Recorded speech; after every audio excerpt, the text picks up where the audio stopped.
Alrighty, some tricks that you can use at home.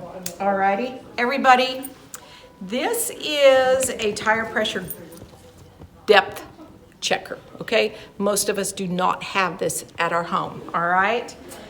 Some tricks that we can use that we all have. We usually all have a quarter or a penny. Those are great tools to have to be able to check your tire pressure, tire depth at home. Alrighty, I'm gonna show you here. National Highway Safety used to recommend that you use a penny. I'm sure years ago we all saw the commercial where they took the penny, they placed it in the tread, and if you couldn't see Lincoln's head, you knew you had plenty of tire depth there, all right?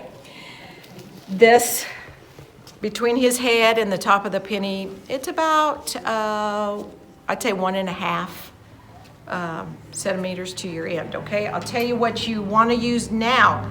National Safety Board recommends that you use a quarter. You place it in your tread depth. If you do not see his head, then you know you've got plenty of depth there, okay?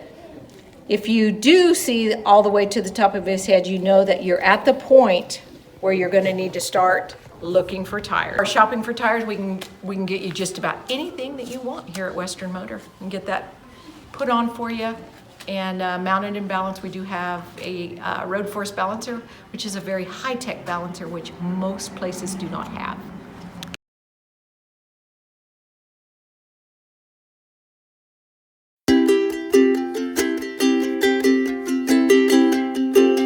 Alrighty, other thing that you do I do recommend that you have in your vehicle at all times is a tire pressure gauge, all right?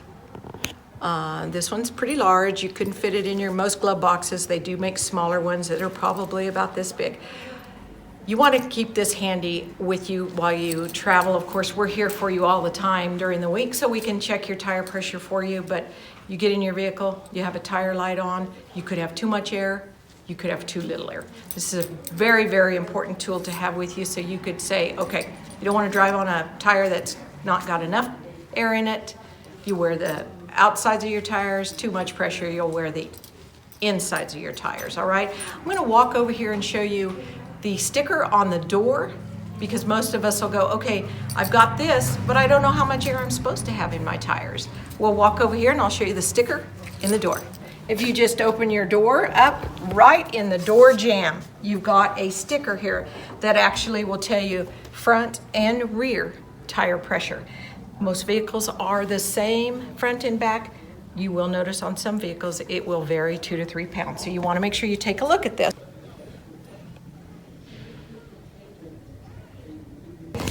Summertime, tires have a tendency to,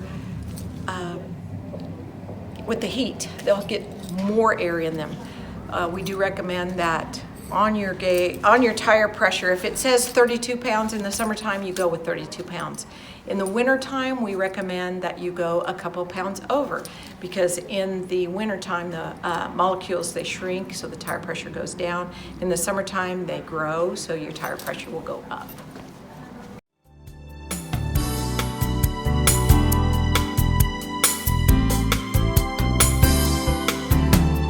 One way, your way, Western Motor.